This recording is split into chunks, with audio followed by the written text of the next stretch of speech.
and welcome to the Hill is Always Greener tour. Now, on your left, you'll see 4 friends who have chill discussions about Sonic the Hedgehog to distract themselves from the inevitable passage of time and their own rapidly waning ability to relate to the youth. And on our right are the restrooms. I am your tour guide host today, GameBuddy, and these are my fellow guides.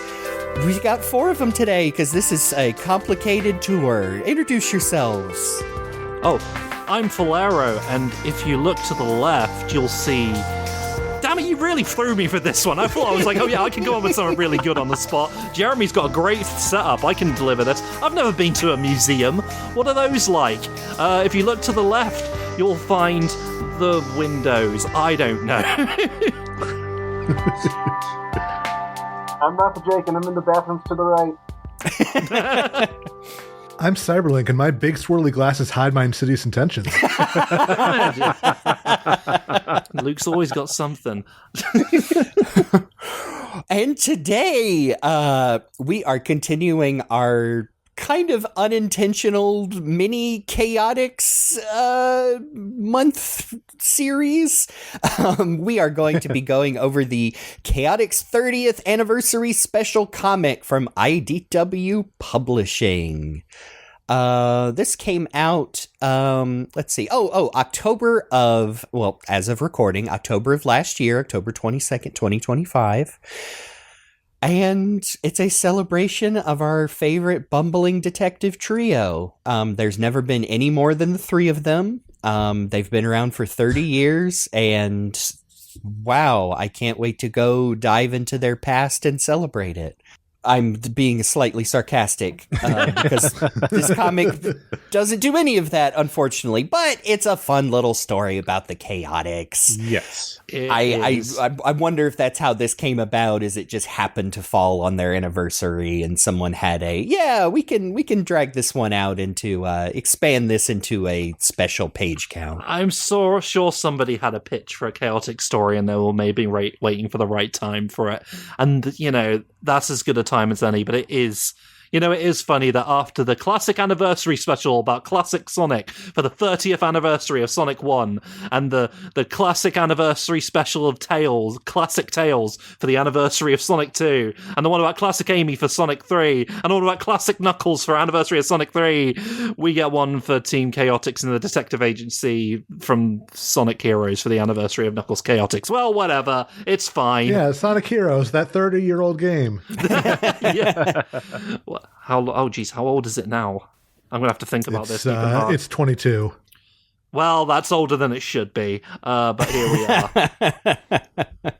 No, to be fair, none of those specials was about the actual games the anniversaries were for. It was rather about the characters that debuted from them as a sort of an excuse to do a special on each of them. So we had, all 4 of the main 4, Sonic, Tails, Amy, Knuckles, in the order that they appeared. So it does kind of make sense that considering what most people think of when they think of the Chaotix, Chaotix is the Chaotix Detective Agency. Because I almost said the Chaotix Detective Agency there, because that's where your brain goes to. So, but it is just funny that this is all that without anything from Sonic Knuckles Chaotix that I've noticed. But there's some references in here, just not to the thing that this is actually. You picked up on certain references I wouldn't have guessed. I know, right? Certain references at the very end of this, but we'll get to that. And I mean, at the end of the day, what? You want him to throw Heavy and Bomb in there? Yes! Yeah, actually, yes. That would be kind of funny. You foiled your own point. To see those losers be brought back in some form. I mean, come on, what if Mighty showed up in this? Wouldn't we all pop off? Yeah, I guess that we were kind of riffing before we started recording. I wonder, if this had came out maybe this year instead of last year in a post-Chaotix Casefiles, especially now that Sega have planted the seed of we're acknowledging classic events as happening in the past and not some, walled off garden time period. Would Mighty show up and be like, oh yeah, remember that time we did the thing and Metal Sonic Kai and all that? But I mean, that's just, I don't want to dog on this comic for things that aren't in it. That was nobody's fault, but Yeah, it's fine. We don't get Mighty, but we get the nearest closest approximation of that, which is Sonic, because they're basically palette swaps of each other. So it's fine. If Mighty has to continue to be constrained to the Void Decade, then so it goes. Yep. Without further ado, let's jump into this comic itself. Like I said, came out October of last year. Now, this is a story written by Daniel Barnes, which I'm sure you'll recognize from his Good Posts and Scrapnik Island, one of the other IDW comics we've done before, which is still really good. If you haven't read it by now, screw you. Now, the story is very interesting. I think it's very cute to where it is broken up into different story flashbacks by the various members of the Chaotix. So the line art for the main story, the what do you call it? The framing device is by Tracy Yardley, and I love it.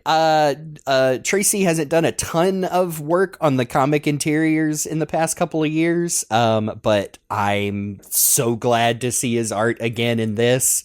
He's still one of the best. Like, holy crud. I know we looked at some old Archie ones through the, what was it? Treasure Team Tango. And it's just excellent to see his interior work again, looking better than ever. That's the thing about Tracy Yardley, is that it always bears repeating that he helped make Sonic characters work in Western comics. Like when Ian Flynn came in to make the comics written good, I suppose, he was the one who made them look good. I feel like lots of people have been taking their cues from Tracy ever since, and I love that he's still at it and his art still looks so good.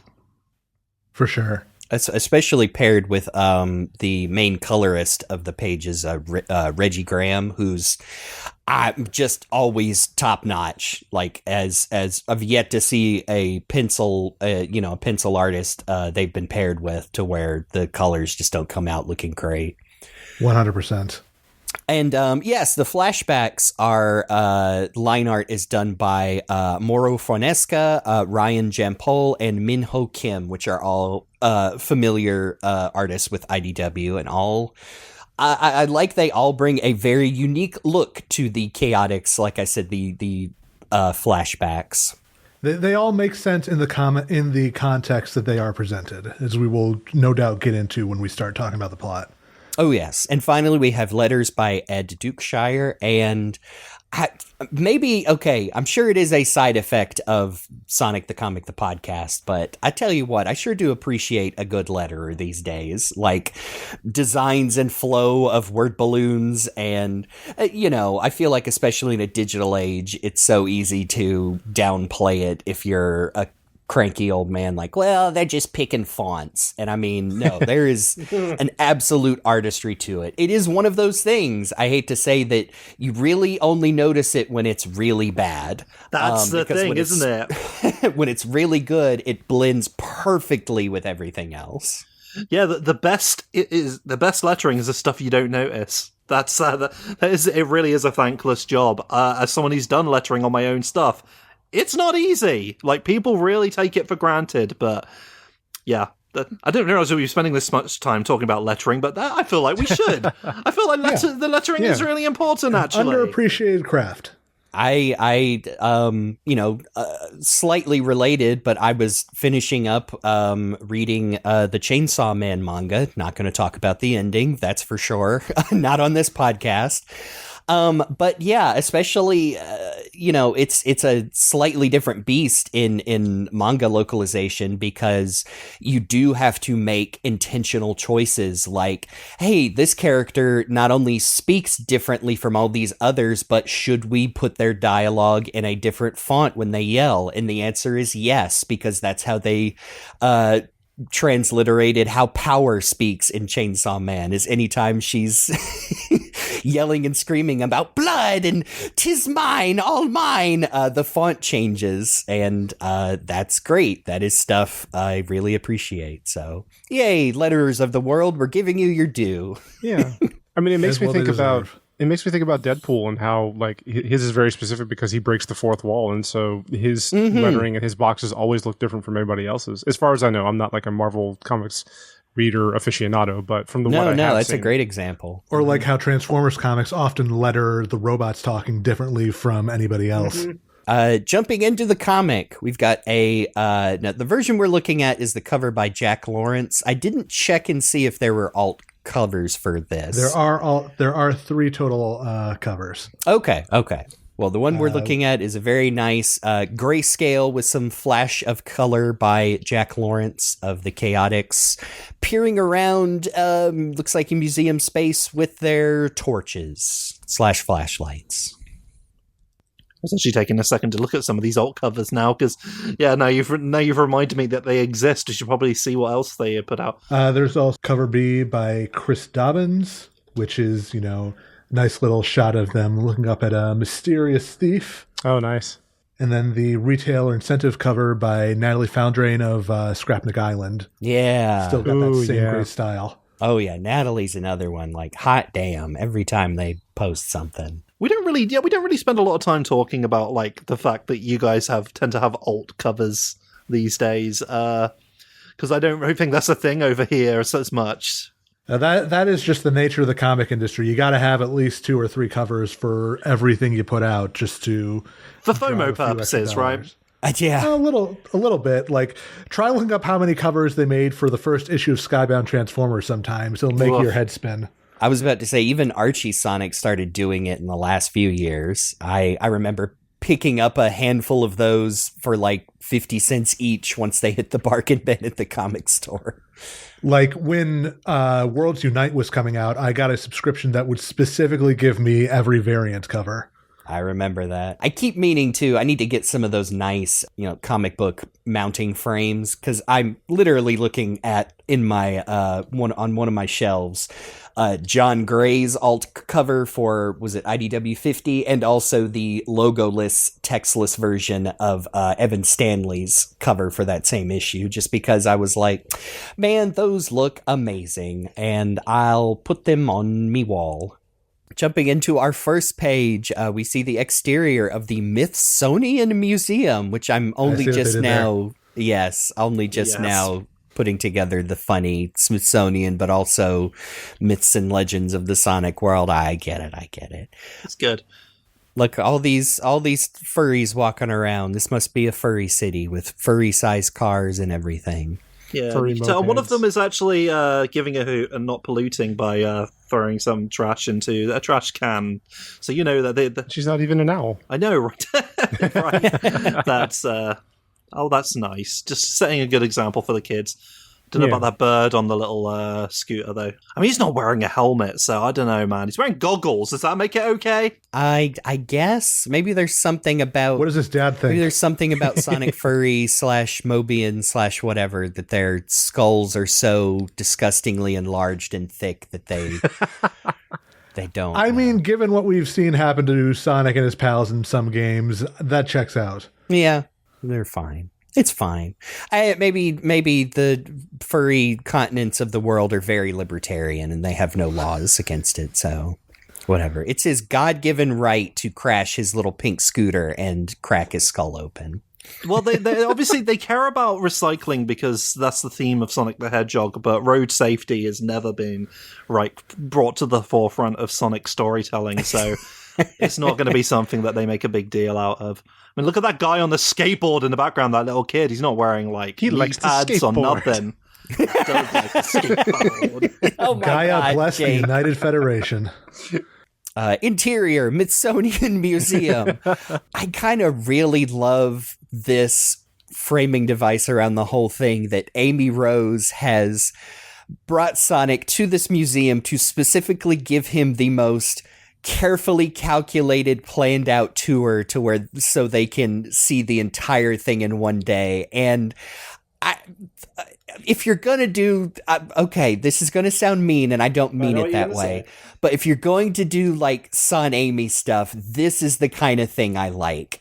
That instead of her being outwardly obsessed with like, and Sonic will be so impressed he'll love me. Instead, she's like, no, somehow has made this a competition to give him the best museum tour of all time. And again, Tracy Yardley on these expressions. Great, happy little Amy, sarcastic Sonic, and then then she does this tinted fingers Gendo Akari as she lays out her plans. Operation Amy's super special museum tour blitz is going off without a hitch. It's so good. This is like the closest thing we've had in a while to the Amy of old, in a way, because this is like ostensibly a date almost, not quite a romantic one, but close enough to it. This is her going out of her way to have a great time with Sonic, and anyone who interrupts that is going to receive her wrath.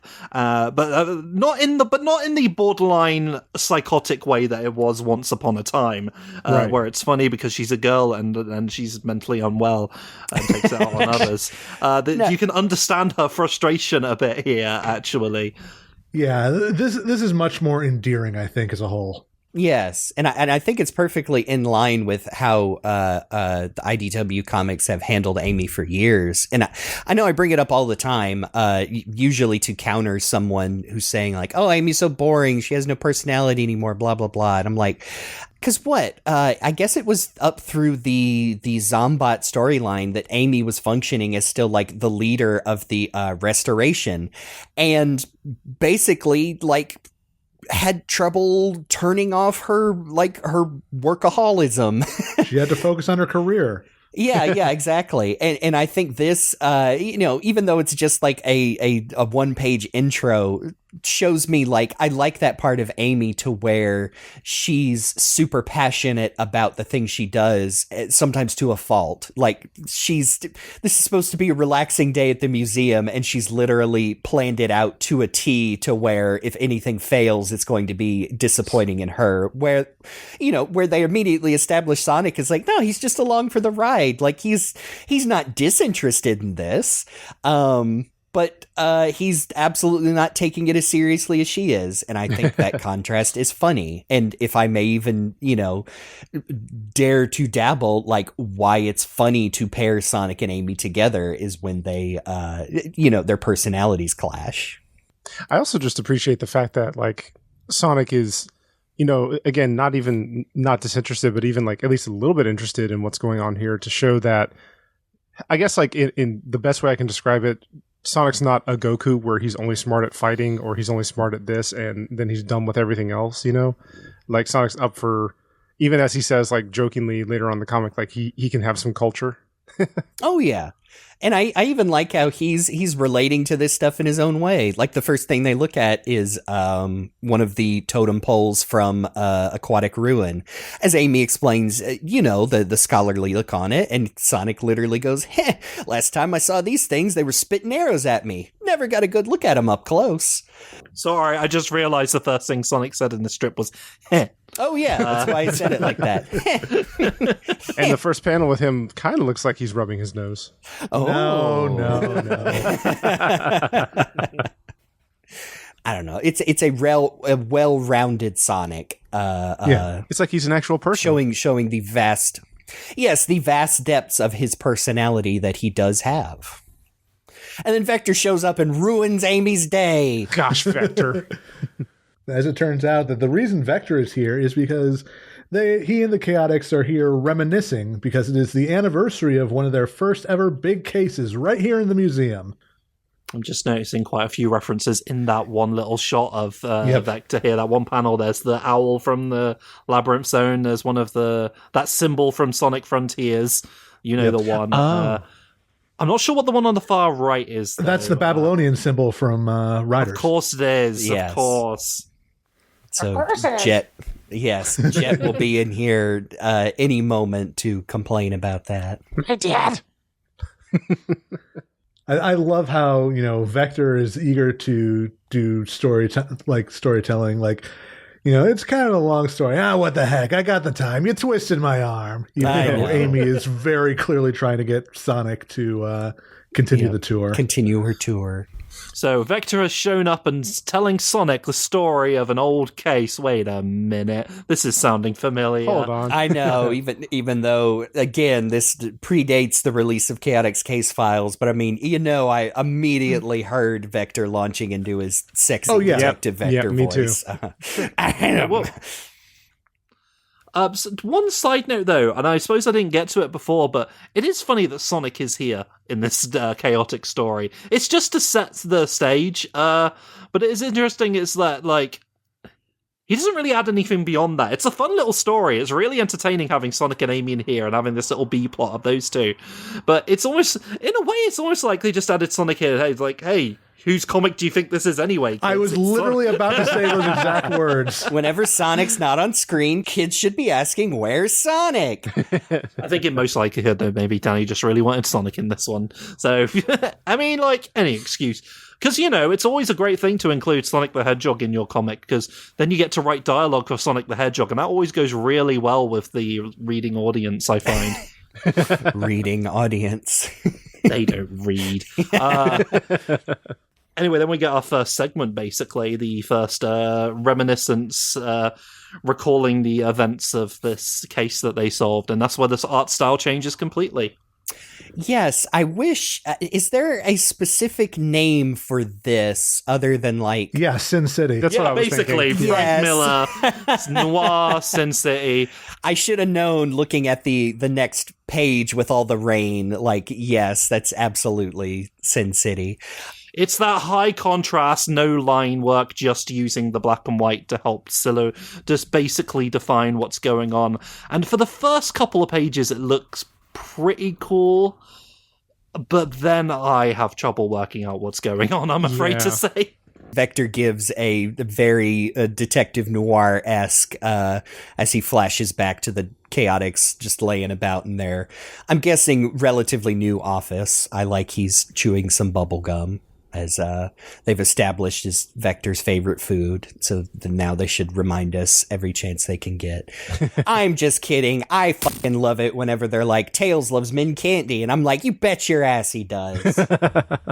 They get summoned to this museum by the is he the curator? Or yeah, he's the headmaster of the Mythsonian Institute, a retired archaeologist. Professor Valdis. Well, they're called in specifically by Megani, which is his assistant, more or less. Yes, thank you. Megani. Wasn't she the voice of Bulma in TFS? Different spelling. Well, Megani is very close to the word Megane, which means glasses in Japanese. Yeah. I was reminded of that when I was looking at the wiki for this, but yeah, it's pretty clever. Yeah, it's a double pun, though, because it's also an anagram that will come up later. For something. She does wear big swirly glasses, and I was immediately endeared to her. I've been rambling on for 2 minutes. Oh, by the time they get to the museum headmaster's office, the art style kind of falls apart to me because aside from the one wide shot, there's just no background to contrast against the characters. Like, again, I know they're going for the Sin City, and I've never read all of Sin City, but I mean, I think some screen tones or some hatching would have maybe helped some of these really odd looking scenes stand apart, but I mean, none of it is bad. The shots here of like the shot where they introduce like each of the Chaotix here, a little kid, some ninja looking guy, and Mia would be Gumshoe, who is still green, so to speak. Wait, Gumshoe? There's some nice... What does that mean? Oh no, what the hell Sorry, is that? we did that already. We did that already. Yes, we did. No, I do like that they've got this sort of like ink blot look to them. It's almost like a Rorschach test, and I feel like that they are quite distinctive here. You can make out their silhouettes easily enough. Yeah, it's like you get what they're going for. The panel immediately following it with the headmaster on the left and Charmy and Vector, and oh yeah, Espio's there too. I almost missed Espio because he just blends right in. Well, that's just kind of his thing, isn't it? That's true. Not in an intentional Espio way. Yeah, that shot of Professor Valdis showing them the card, like that's the first really rough one to me, where like you can't even make out most of Valdis's silhouette in that one, and it kind of like does take something away from the art. I understand they're just committing to the bit. I just think, the fact that all of these characters are not human shaped like a Frank Miller does, probably just like, okay, they just had to make some choices. Again, I don't think it's bad. It just gets lost in the weeds after. That's it. It's the simplistic designs of Sonic characters don't necessarily lend themselves well to being simplified even further to the point that you can't quite make them out. It's, if we were dealing with human designs, if we just had human characters in our IDW Sonic comic, maybe we wouldn't have this problem. No, I do appreciate the little Charmy with the puppy dog mouth declaring that it's a card he's been handed. That's very cute. But not just any card. It's the calling card of the Phantom Thief, Enigma. Ooh. Oh. Hey, wait a second. there you go. Oh my gosh, I just got it. I didn't get it until the end, to be honest, so I'm surprised. I really love anagrams, but we'll get to it. Anyway, mercifully, they leave this scene so we can see what's going on again. Sorry, I feel really bad to dunk on it, because it is... The art is good. You can tell the art is good. It's just... There's something that... It's just hard to communicate what's going on very well. I do love this last page, though, where there's just the, still shots of Vector being like, don't worry, we're on the case. And Charmy just pushes over a vase. It shatters. Good use of copy Valdez paste. just tells him to leave. As the only thing that moves is the vase that breaks. I guess we didn't describe Assistant Megani is, y'all had to tell me she's a jackal, because I just saw she's got big old ears and a pointy tail and swirly glasses, and I only know because I looked it up, to be honest with you. It's not immediately obvious. I clocked that she was a jackal just because she's got sort of a similar build to Infinite, just like pre-mask. But B, when something comes up later, it's like, okay, so she's a jackal. They're just leaning right into that for, And she also does have like the canine snout that we saw in like the Sonic Forces editor and Whisper the Wolf, in addition to them. Valdez, he's a big old vulture. He's got a long neck. He looks really cool. I like him, actually. And I think it's a shame. Do we get a view of him outside of the flashbacks? I don't think we do. No, we don't. Like, the only view we have of what he looks like, normally is from Minho Kim's control art and reference sheets. So this guy's only ever drawn in different art styles that are a bit more minimalist, which is interesting. I would have liked to have seen more of him in the comic itself, during the Tracy Yardley segments. And it's not to say the other artists are bad, they're just deliberately using different styles. So I like the character sheet, like you say, from Minho Kim. I even like some of the alts. I like the B and C outfit color alts to where looks like he originally tested of having like a longer beak. And I wonder if they asked to have that tweak to look a little bit more like the other birds in that style, like the Babylon Road. I could see that. Because he does, in the original ones, he does look a bit like a Disney vulture. Like I said before we started, he very much reminds me of the literally the vulture capitalist from DuckTales 2017, which of course all Disney vultures are based on the ones from the Jungle Book. So. But no, I really like his full design. I just, that's another thing I really enjoy about modern IDW Sonics is they are letting them, while obviously still having to conform to the mold of what a Sonic furry looks like. Like we get different species like this guy and whatnot. Very cool design. Oh, and go look those up because there's also some art where he's looking very sexy. So yes, the Chaotix have been summoned by these two to help them prevent the theft of their precious artifacts by this thief who has already announced their plans to burglarize them. And then we jump back to Vector wrapping up his part of the story, and Amy and Sonic have walked off. Doing that old anime style outline where it's just dots. Yeah. The ding, I love that. You can imagine it. I love the next panel we have, which is the wide shot of like kind of like the Zen garden and like the Eastern Asian style stuff everywhere. Especially the mother trying to tell her child not to play in the sand. Who is a cat to top it all off. I don't want to know what that kid's doing in the sand. Yep. Burying something. Yeah, I love the rock garden. All of this ties into what's coming up next too, so it's fun that they went for this sort of this look and this area for what's going. And this giant ass shuriken next to Amy. Well, you know, like I love this like samurai style armor that she's trying to talk about because of just the simple fact of like its height, which is representative of, you know, the standard height of like all the, you know, Sonic furries and everything. But it's just like thinking about it versus, you know, how it would be for us humans and just how short it is. It's kind of funny to me. I mean, it's funny to me because I can imagine Garfield in that thing. With I can't explain why, but that makes complete and total sense. It does. Yeah.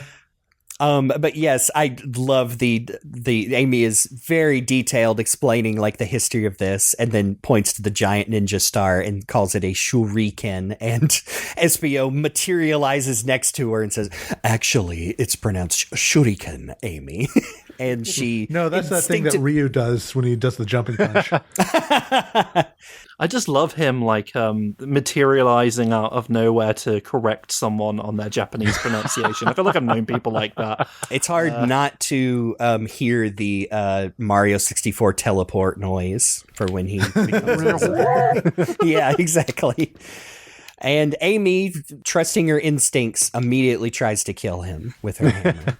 But it's okay. He uses his powerful ninjutsu to dodge out of the way, and Amy merely puts a very expensive dent in the beautiful tiled floor, which I assume they just walk away and pretend they didn't do, like I would. But as Vector, the arriving Vector reminds them, it's not the first time Espio has gotten his butt kicked in this exhibit.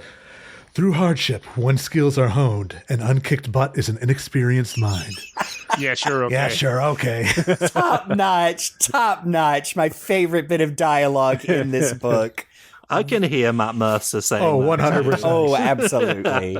I know. I feel like we really did give him his flowers in Chaotix Casefiles, because now I'm happily hearing his very particular tone for Espio that we hadn't gotten like a good long listen at until that podcast. So I really love it. Espio jumps into his flashback, which is I guess a pop manga art style, because here are these screen tones that help fill in the color that I wanted. And yeah, I couldn't help thinking of like it's purple instead of black and white. You've got some other color highlights here. But yeah, I guess this is supposed to be like a send up of like your serialized mangas. It very much is, but yeah, like you said, it's just got that subtle color to it to make it stand out. I really like the look that they're going for here. Yes. Just the like little bits of color, sort of like mostly yellows that are highlighted in this. I've come to notice it's just yellows and purples and different shades of purple, almost like his skin and his horn. There you go. So pretty clever. I do really like the shading on him when he throws his shuriken at Yes, at the thief. I like the established. Again, you have to imagine there is some Rashomon going in with these flashbacks, because Espio starts by mentioning that, they set up post in the museum security office after closing hours, and he is quietly meditating on the floor, getting his mind right, while Charmy sleeps and Vector just loudly listens to, we know, Creed on his headphones, singing into his flashlight instead of taking it seriously like a true ninja would. When you are with me, I'm free. You think Vector's a yacht rock guy? I think it's funny is that Vector's always had his headphones, but aside from officially their own theme song, in Sonic Heroes, we don't really know Vector's music taste. I'd like to think he's a guy that does a little bit of everything. I think he really likes, I'm going to say 90s R&B. That's where I'll land on that. As a reference to his true history that this comic refuses to interact with. Slam my fist on the desk. No, just kidding. I do have a quick question for y'all regarding his line art in his very first flashback panel for Espio. Oh, yes. Regarding Vector. Do you think his snout looks just like a little extra long here as opposed to everywhere else? Like it looks. Oh yeah, and that first one, it's very extended. He's like one of the different kind of crocodile there. I've seen ones like that. Just like a, what do you call it? Oh, a caiman, maybe a South American caiman. Yeah, no, I think like it's maybe just that's the perspective. Yeah. Oh yeah, it's definitely perspective. But just like I'm thinking, like his snout would enter a room 3 days before he does. He's just doing the Sonic Riders whole like extended face thing. There you go. When he's Oh, what was that? Was that during Chaotix Casefiles? I thought someone brought up an image of Vector looking straight on, and it's just that his nose is looking right at you. But no, as Espio is scoping things out, he's attacked by our first look at Enigma, and what a great character design. Oh, Yes, yeah, I love very cool. this. Like, the whole Egyptian armor just works so well. And I love the use of Kepesh swords as her, like, main weapon. Okay, so that's what they're called. Yeah, these cool curved blades. And she's got, little Ankh daggers to match Espio's kunai. Yeah, I noticed the Ankh sign on those daggers. So yeah, Oh, I love it. Yeah, these action scenes are just so well drawn. Like I love the action lines, but everything's clear enough where you can still follow it, and it's so good. And I know we always joke about the hilarity of secondary sexual characteristics like eyelashes, so they're a girl. But I really love the eyelashes being built into this mask. Yeah, just because they look so cool. Well, that's definitely a very Egyptian style thing, anyway. Yes. Kind of going in for like the thick mascara you see. That's not necessarily a woman's thing as well. I think like you see that. True. But it is interesting that the design for Enigma here is so distinctive, and it still really works with this like limited color palette. So that's just I'll quite dig that. Yes, and this fight ultimately ends when Enigma throws her own shuriken at Espio, and he dodges, and it hits a display case that has a very particular artifact that Espio ends up recognizing. That, yes, the fabled crystal lotus of Cascade City. And he even wonders, what's that doing there? It could only mean one thing. By the way, quick note, I just remembered during the battle, Espio does pull out the body replacement technique from Naruto. Yep. And then she slices through it. Yeah. She Very gets a cool. little angry pulse. That's how you know it's anime. Yeah. I like the little detail, too, of when he goes to try to catch the lotus, that she's surprised that he basically leaves the battle to go do that. Like, I don't know. I think that speaks to her character at least some. That's pretty neat. Also does my favorite thing where a static mask suddenly changes expression because her eyes get really big. I didn't think about this before, but now I'm looking at it. Whenever she has the exaggerated expressions, and by the way, we're saying she because we know. Sorry, we're not just being gender essentialist because of the eyelashes. But whenever she does these expressions, it does give me Samurai Pizza Cats vibes. Yeah. And I know you're thinking, well, this is an Egyptian character, not a samurai. Well, technically she's acting more like a ninja here, which is what those characters actually were in the original anime. Sometimes I forget about the fact that it's not actually about samurai pizza cats, they are ninja cats. That's the name, so I just think that's fun.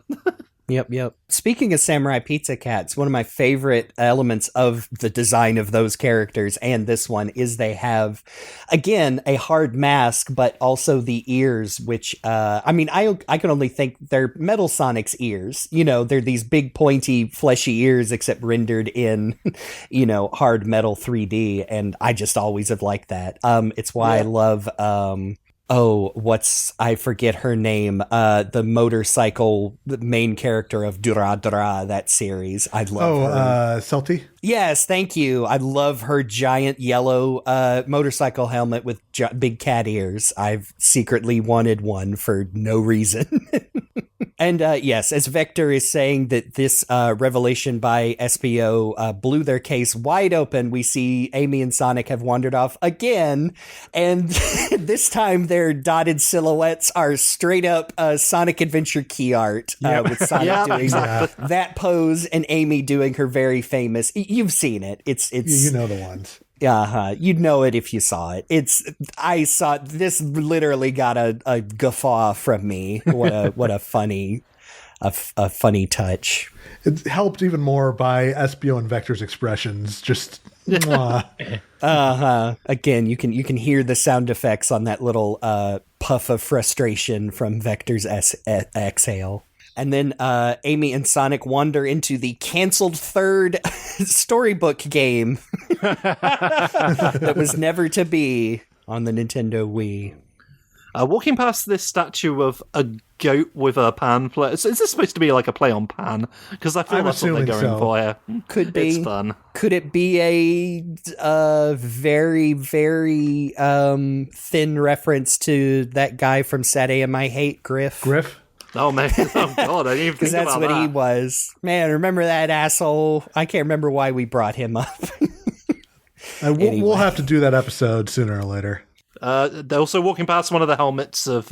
what helmet is that supposed to be? I feel like my brain goes Roman, but I don't think it is. It's the fake version of the Spartan armor that Frank Miller's fascist interpretation has made popular. And so it's not even saying that to be funny. I'm just being for real. It's the fake version everyone knows. I mean, this is all, fake grease, so I assume it's meant to be like a Spartan helmet. Okay, yeah, definitely not a Roman then, okay. It's the one your neighbor at church wears during the Passion Play that they whipped up with a bicycle helmet and some paper mache. And a broom handle. Yeah. Happy Easter, everybody. But yeah, it's an ancient Apatos vase, so nobody can make a joke about it being a Grecian urn. How much does it anyway? Yeah. I know a partially obscured scene appears like Sonic the Hedgehog fighting. I'm assuming Zeus as a Minotaur. I like that. That checks out. But surprise, it's Charmy. He interrupts us before we can think too much about the fact that this is from a human civilization.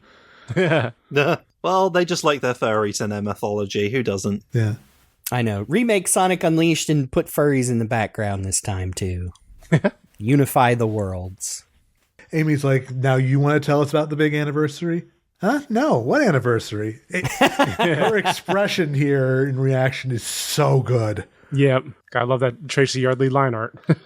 I'm sorry, I keep talking about how good Tracy's art looks just because, his art never looked bad in Archie, but you could tell it was when they were still doing a mix of techniques. So sometimes Tracy would draw things maybe a little too big or less detailed for and I mean that's just not here anymore. You get to see almost multiple decades of practice in these comics, and I don't know, just Tracy Yardley, I'd take a bullet for him. Yeah. Not to be too parasocial, but And I do like that, we get a little bit of Sonic actually demonstrating that emotional intelligence that we've talked about as well, where he does recognize that, hey, Amy's kind of being pushed to the breaking point. I'm gonna level with you. Let's just let them finish the story, and then you and I can get back to what we were doing. Just get it over with. I like a good reaction from Amy too. I love the exaggerated. Okay. Go ahead, Charmy. Tell us what happened with the vulture guy. Yay, vulture guy! And this next flashback, I love the art style so much. It's hard not for this one to be my favorite because not only is it done in a crayon-esque scribble to represent Charmy's mind, but all of the narration is from his perspective as well. So it starts with... Oh, first of all, love that multiple times Charmy tries to start the story with, okay, so what had happened was... Oh, yeah, that's true.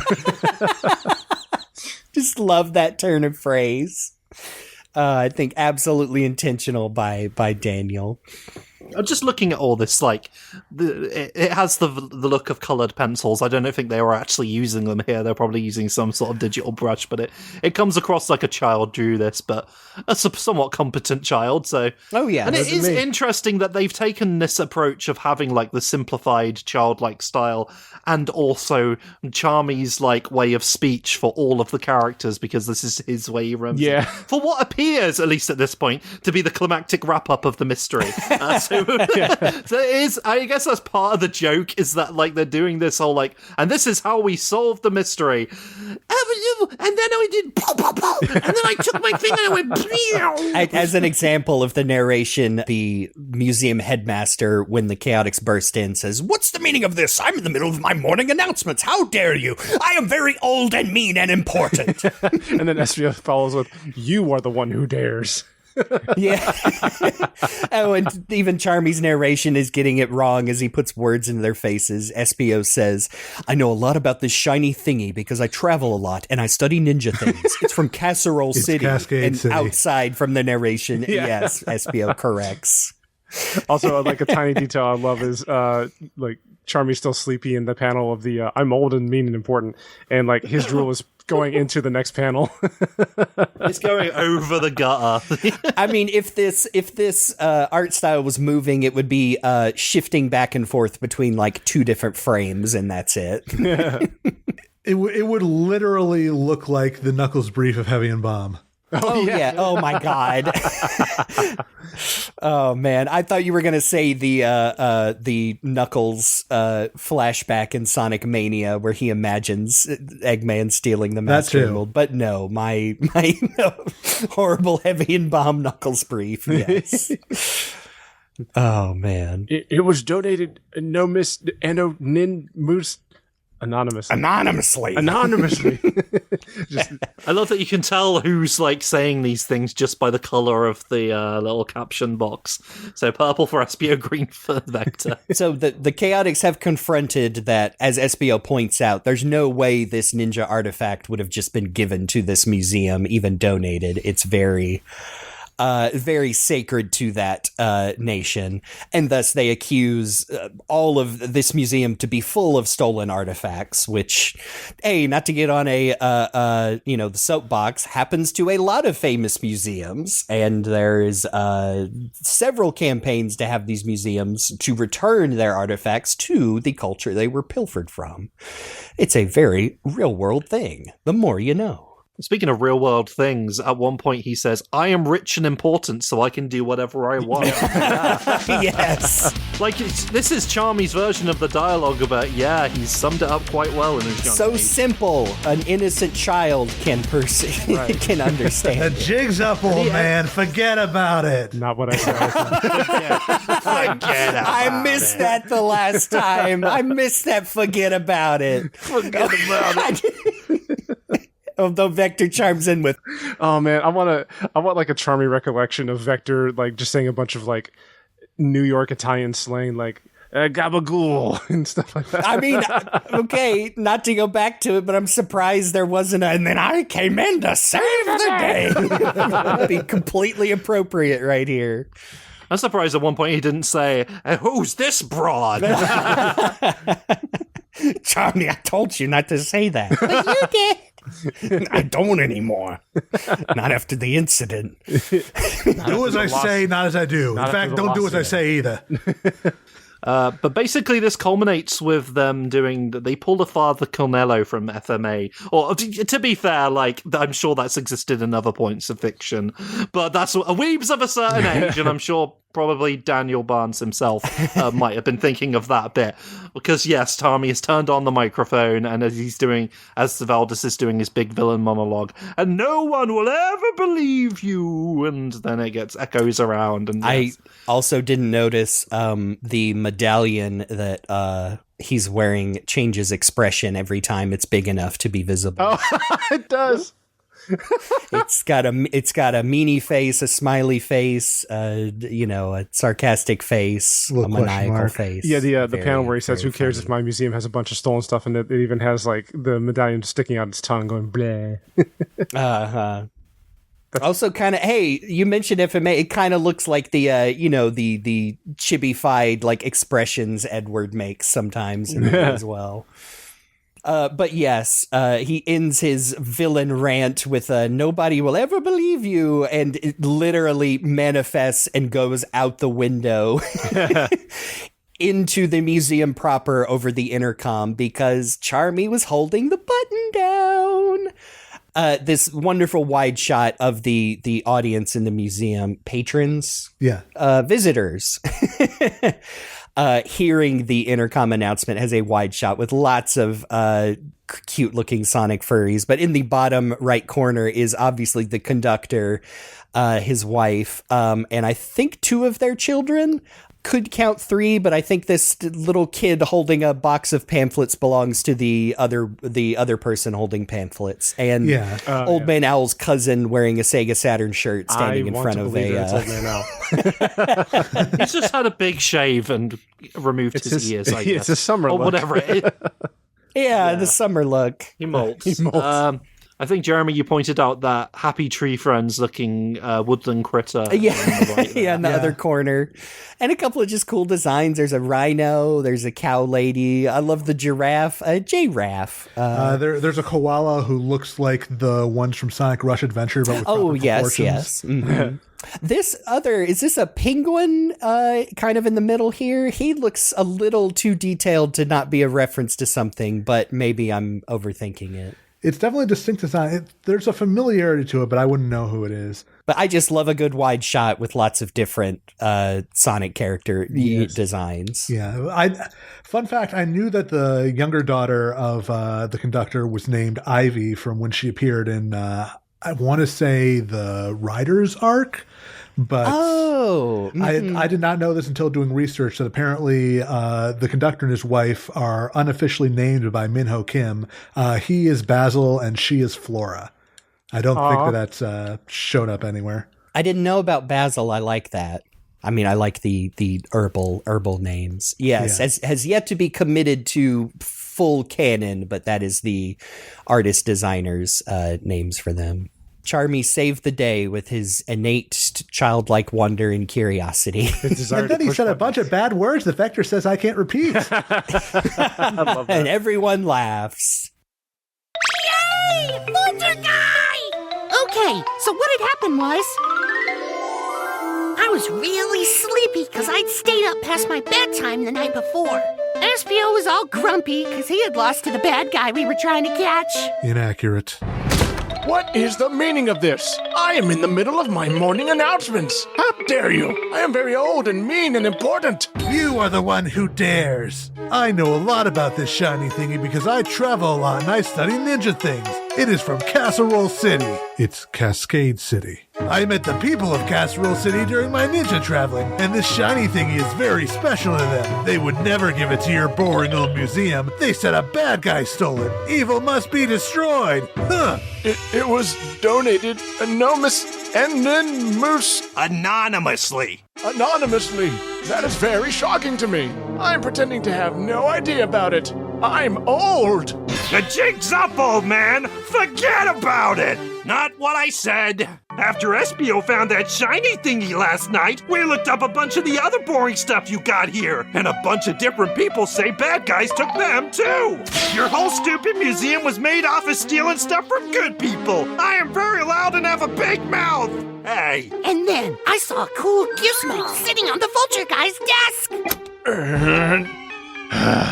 Who cares if my museum has a bunch of stolen stuff in it? I am rich and important, so I can do whatever I want. Blah, blah, blah. If the people I stole this from want to see it again that badly, they can look at it here, in my boring old museum. It's better if I keep their stolen stuff anyways. Yada, yada, yada. I'm taking care of it way better than they were. Old, old, old. And the best part is, because I am rich and important, I will get away with it. Everyone's gonna believe me. Nobody will believe you. Nobody will believe you. Nobody will believe you. Nobody will believe you. Nobody will believe you. Wait, how? No! Huh? And then he said a bunch of bad words that Vector says I can't repeat. Oh, and then we get like one of my favorite pieces of art in the entire comic. Yes, how everyone has a good laugh. That was our first case. And Amy's, oh, that's wild. I can't believe it. And Vector chuckles and says, well, then let me tell you about the time we... And he's cut off mid-sentence by...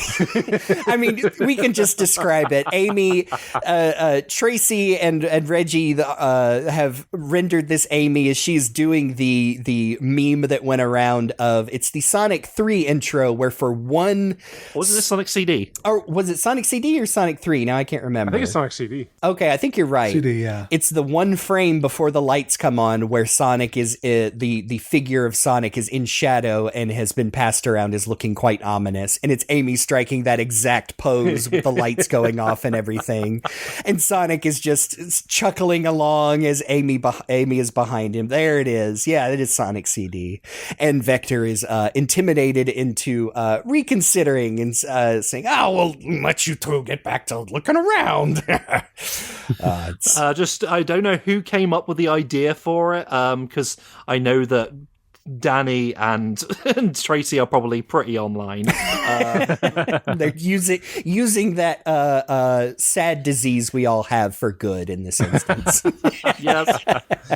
As our characters continue some small talk and etc., getting back to their, we see a pan out into the museum, the figure of Enigma the thief watching over them.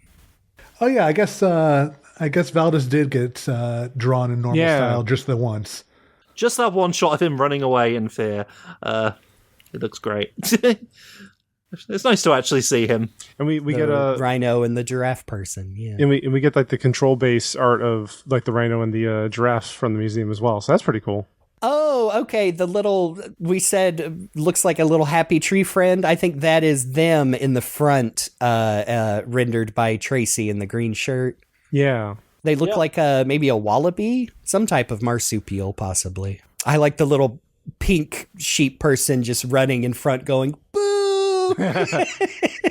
Boo! We hate you! You stink! Exactly. And in this flashback, which is just basically defined by having, like, again, a screen, using quite a few screen tones in here. There's just sort of a screen tone over the whole thing as an overlay. I like me a good screen tone, I gotta say. And there is, we just see Megani just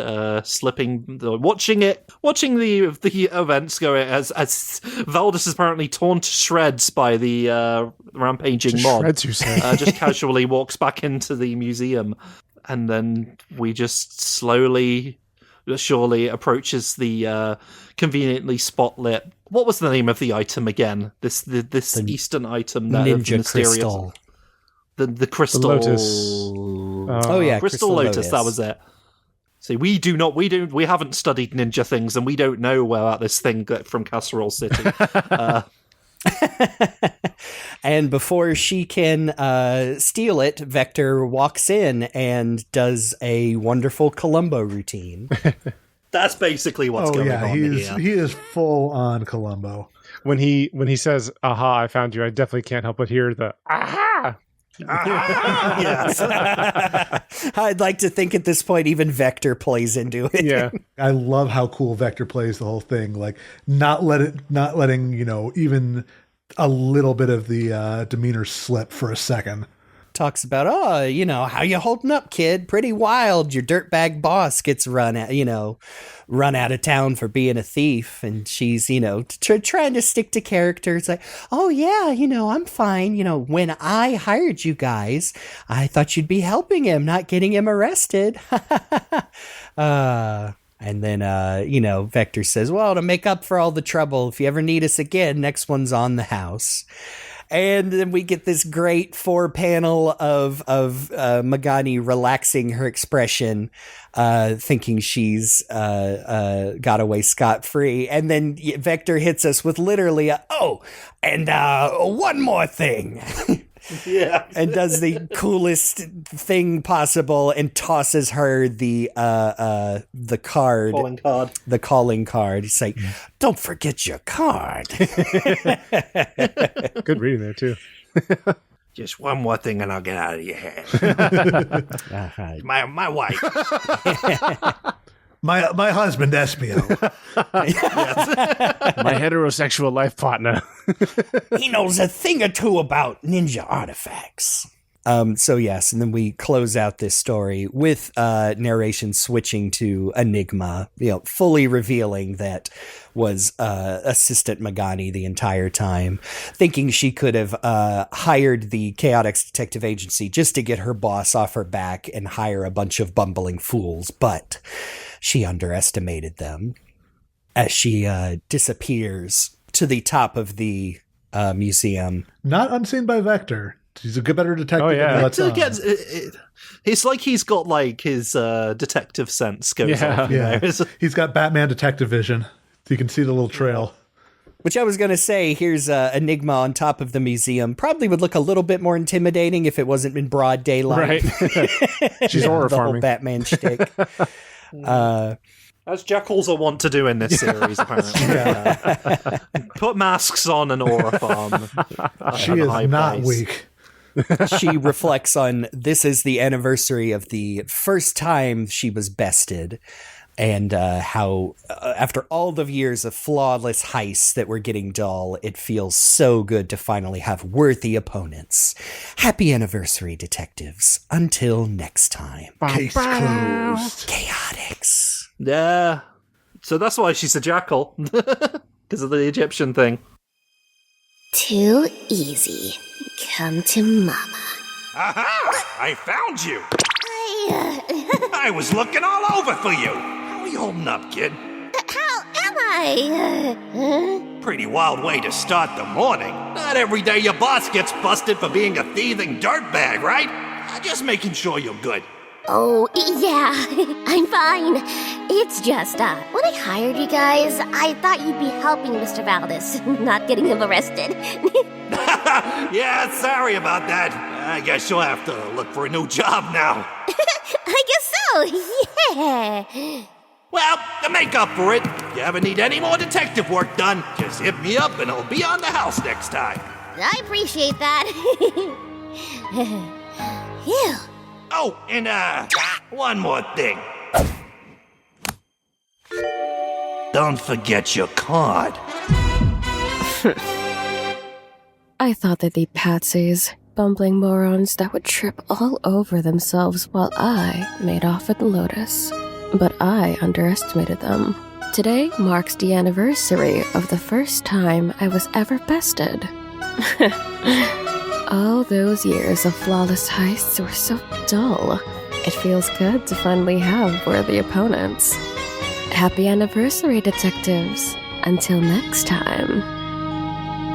Case closed. I like how we have peppy hair in the front of that final panel. That's not peppy hair. That's a walking corpse. Oh. I know. Didn't somebody ask and Tracy said that is supposed to be a middle-aged Johnny Lightfoot, or did he deny Tracy confirmed all of the references in this panel. Okay. So the picture on the far right, on the far left, is like the zone screen from Sonic 2. You know, when it flashes in the. Oh, yeah. Then Green Hill Zone, obviously. Next to that is the prosecutor armor pattern from STC. Oh my goodness! What a Dragon Empire, right? Wow. The just above Vector's head, you can see the Ring of Eternity from STC. Ooh, nice. Next to that is a cubist interpretation of Chuck from Decap Attack. You can just make it out as part of his head. The one next to that is like a bunch of Mick McMahon Mobians. I knew it! I knew it! Very distinctly. We know he reads STC because he was on STC TV, so yes. Oh, I love it. I wanted to jump in and say, oh, is that supposed to be some like exaggerated Mick McMahon Picasso style? Yes, I love it. The picture next to that that's being looked at by maybe Sally is the sky from the Sonic 2 Special Zone. Oh my god, it's both Sallys. It's Tiny Squirrel Sally and Sally. Again, not confirming, but just saying it sure looks like old Archie Sally. Yeah, and then in the very bottom right, that's Head from Decap Attack. Oh yeah. Is there anything about the drum or that like dragon statue? I don't believe so, but I think that's partly because what if I told you, Jen, that there were a bunch of different references in there that Sega vetoed that it had to be replaced. Oh. I heard about that. Oh boy, here we go. So let's see. We've got the hammer replaces Caliburn and Sonic's Gauntlet from Black Knight. Oh man. The crocodile statue replaces the Mystic Melody Shrine from Sonic Adventure 2. I love it.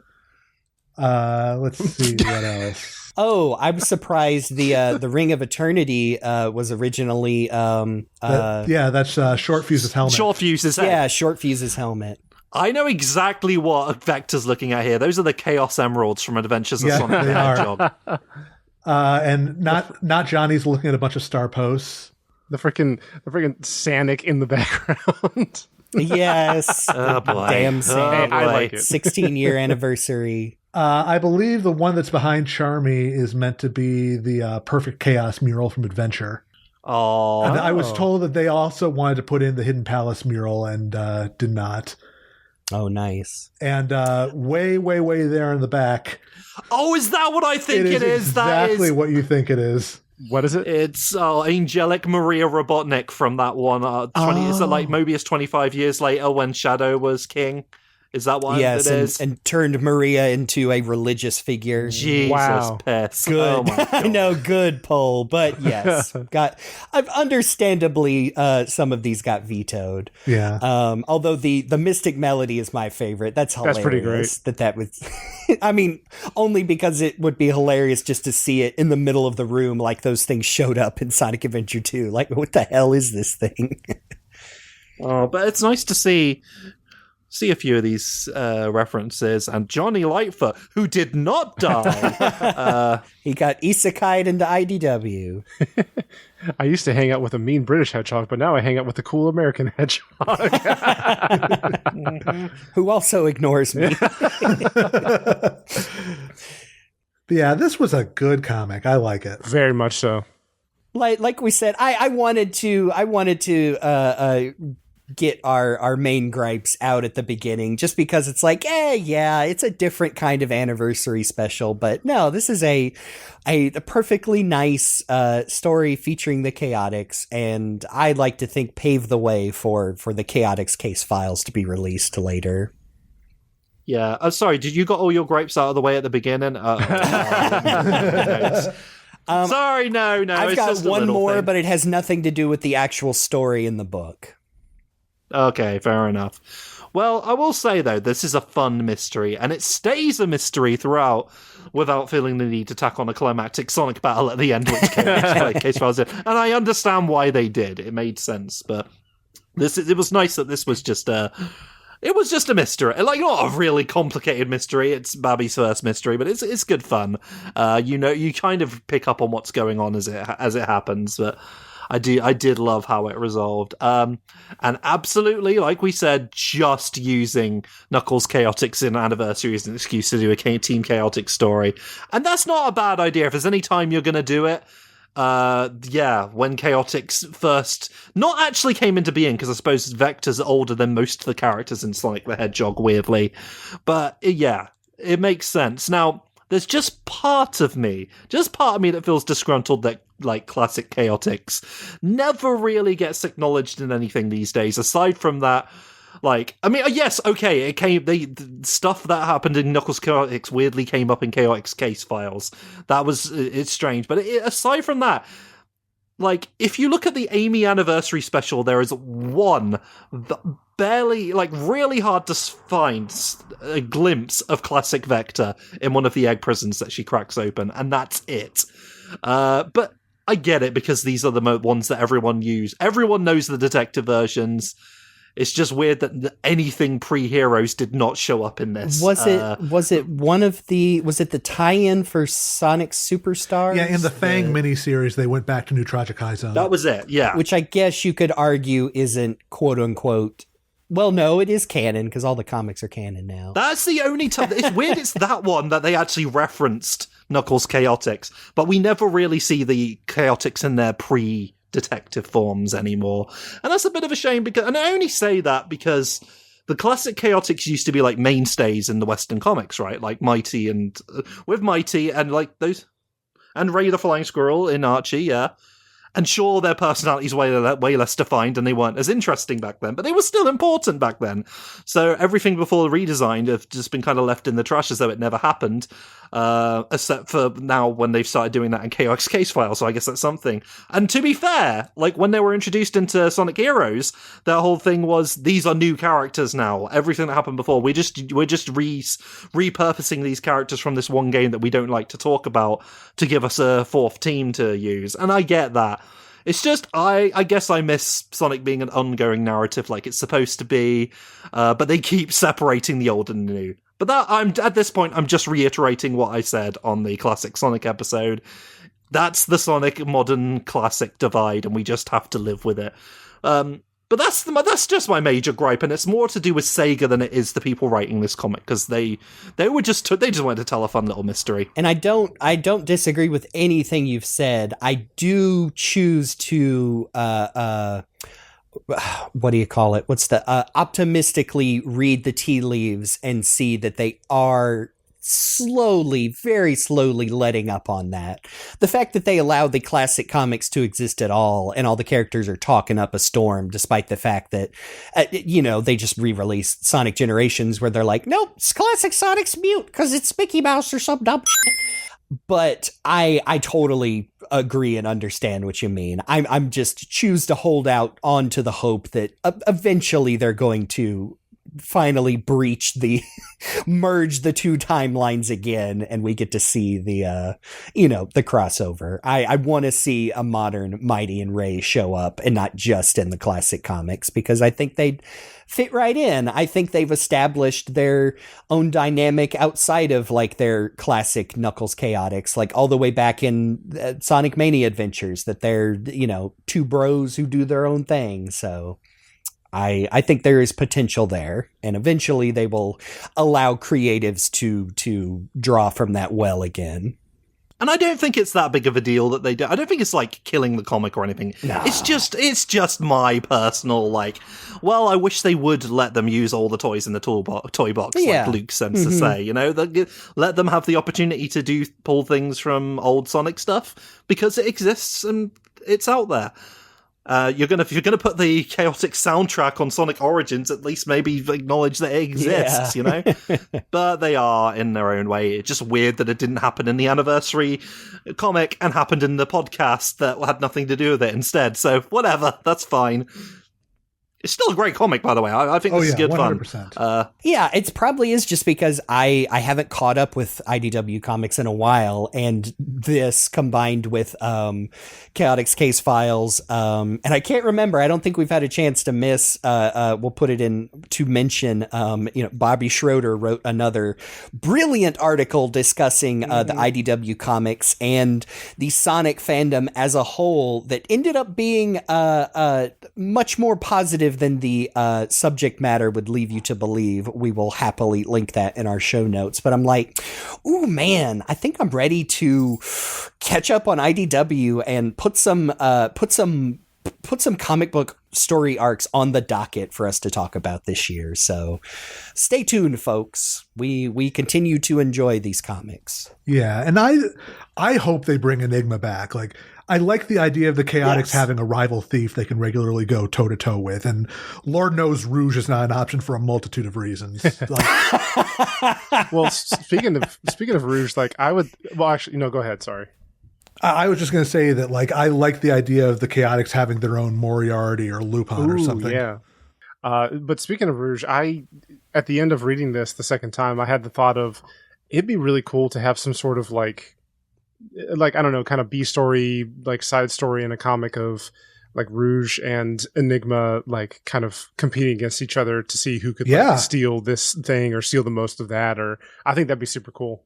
Rouge is great when she is paired with characters that she can fluster, which is why, I mean, the Espio and her are so funny in the Chaotix Casefiles. I like the when Rouge is, oh man, it's only because I have Resident Evil on the brain. When Rouge gets to be Ada Wong and the tingling little bit of goodness that is in her heart gets played with, like when she dressed up as a mummy to scare off the thieves who were scaring the children in that one IDW backup issue. But yes, I would also say when Rouge is legitimately challenged at her own game. That's why I like that episode of Sonic X where she fights the Lady Ninja robot, and would love to see that as well. And I think, yes, this mysterious Egyptian jackal thief would be a great foil for Rouge. Do we want to talk about the ads that come in the comic? Oh yeah, I said I had one more gripe. You know, we love to make fun of the ads in Archie, and the version of this issue we're looking at just has 3. One is for IDW's Street Sharks comic, which I'm sure is fine. People like Street Sharks, Jawsome and all that, and then a advertisement for the very beautiful Sonic IDW collection hardcover books with the covers done by Evan Stanley. I did not know they were already all the way up to Imposter Syndrome. With and that was as of, last October. Yeah, this very nice portrait of Dr. Starline. But yeah, and then there's an ad for the Sonic Prime comic book adaptation, which is just screenshots from the show and word bubbles. And man, don't give me a good Sonic story and then remind me of Sonic Prime exists and Knuckles looks like he's pooping in the middle of Green Hill Zone on here. Anyway, yes. What were these called? Cinemanga. I think I used to see them in Books A Million, which was screenshots of like Ghibli movies with word balloons. Tokyo Pop was big on that back in the day. Oh, of course it was Tokyo Pop. Lord in heaven. Mm-hmm. But not to end on a bummer, but yeah, Sonic Prime, that sure was a thing. Good chaotic story though. Sorry, I just love the fact they combine 2 bad things, Sonic Prime and comics that are just screenshots. Yeah, that is the comic content that we have released here in the UK now in the plastic bag of tat Sonic magazine for kids that Egmont Fleetway are currently releasing. That has, of course, they're not making new comics. They're just taking the YouTube shorts that they put out and putting speech bubbles on screenshots from it because saves money, I guess. Whatever. At least y'all get like a bag of, a fidget spinner made of thin plastic and whatnot. All these kids get is a comic book of Sonic Prime. Yeah, I guess. Not even like a flip whistle or a paper hat to fold to wear while... Or a lawn dart. Yeah. Yeah, lawn dart. Yeah, I want to see more Chaotix mystery comics. Like, I think they could do a whole, like, I could totally see a world where they just get a bunch of artists and authors together and do like an anthology. And that brings us to the end of this lovely tour around The Hill Is Always Greener. I have been one of your hosts today. You can find us around the internet under Sonic F Series on YouTube, Sonic F on Blue Sky, and you can find me on Blue Sky at jeremybaker.actor and around some other places as GameBuddy, sometimes with a 1, 2, 3 at the end. And if you look at certain parts of the internet, you'll find me at Faulerro. That's Faulerro. Love that jingle. You can find me on the socials as RockTheJake, and you can find me on twitch.tv as Mr. RockTheJake. And you can find me in all sorts of places at CyberLink 420. And as always, our wonderful tours would not be the same without the musical stylings of our composer, Amy Waters. We thank her for the use of our theme song from her album Gotta Go Slow, and you can check out more of her work on YouTube and Bandcamp. Thank you, Amy. And remember Yay! And remember to tell your friends, subscribe, review, share the show. Just get it out. Support the arts. Yeah, support the arts. We ask for no donations in return for that. Just tell people about this silly show so we can keep doing it. On our next episode, we are going to delve into a subject that on the surface could be really annoying if you didn't know, without our track record to back us up. We are going into the various super forms that have appeared in the Sonic series. I don't know about you guys. I'm ready to get into the nitty gritty about what constitutes a super form and talk about those wacky Chaos Emeralds, no matter what they look like. And we're hoping to have a special guest for that episode. We shall see. But until then, I've been GameBuddy. I'm Faulerro. I'm RockTheJake. I'm CyberLink, and that's good bark. This has been The Hill is Always Greener, and we'll see you on the other side. Now please exit through the marked door.